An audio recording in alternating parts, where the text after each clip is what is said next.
Well, I'm Chris Cannon for Cardiosource, summarizing the 10 points to remember that Dr. Mukherjee has done on the new summary guideline, the ACC AHA CDC Scientific Advisory on blood pressure control.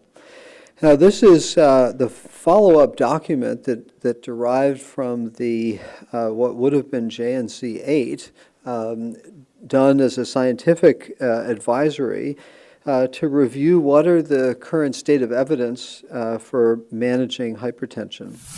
So the 10 points that we have begin with hypertension currently affecting 78 million adults in the United States and is, as such, a major modifiable risk factor for cardiovascular disease and stroke. Number 2, high-quality blood pressure management is multifactorial and requires engagement of patients, families, providers, and healthcare delivery systems, as well as communities.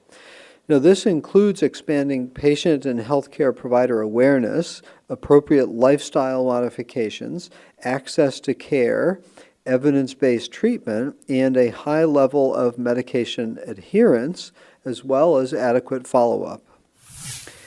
Key point 3, the identification of best practice evidence-based management algorithms leading to standardization of treatment is a critical element in helping achieve national blood pressure control goals at a population level.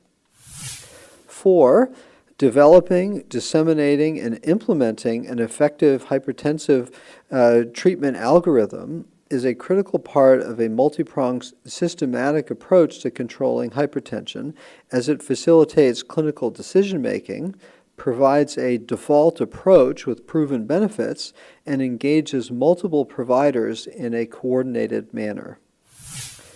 5, the blood pressure goal for an individual is set by utilization of a combination of factors, including scientific evidence, clinical judgment, and patient tolerance.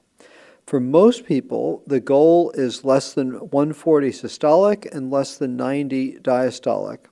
However, lower targets may be appropriate for some populations, such as African Americans, the elderly, patients with left ventricular hypertrophy, systolic or diastolic left ventricular dysfunction, diabetes, or chronic kidney disease. 6, lifestyle modifications should be initiated in all patients with hypertension, and they should be assessed for target organ damage and existing cardiovascular disease.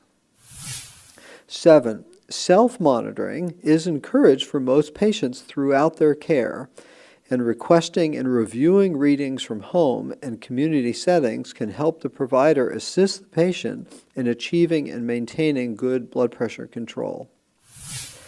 8, treatment guidelines serve to facilitate a systematic approach to the management of hypertension, but provide appropriate modifications based on specific patient characteristics, preferences, and other pragmatic factors, such as cost, pill burden, and risk of certain side effects, to overall optimize a personalized approach in the care of individual patients. Now, consider thiazides as a first-line therapy in most patients. Now, for patients with hypertension, in combination with certain clinical conditions, specific medication should be considered as first-line therapy.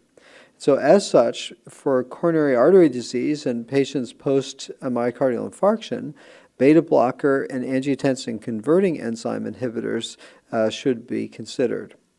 In systolic heart failure, ACE inhibitor or angiotensin receptor blockers, as well as beta blockers and aldosterone antagonists, and finally thiazides, should all be considered. Now, in diabetes, ACE inhibitor or ARB, thiazide, beta blockers, and calcium blockers are on the list for consideration. In chronic kidney disease, ACE inhibitors and ARBs should be considered early on. And for patients with stroke or TIA, thiazides and ACE inhibitors. And key point 10, the prevention of heart disease and stroke mandates a greater emphasis on population-wide improvement in blood pressure awareness, treatment, and control together with other cardiovascular health factors.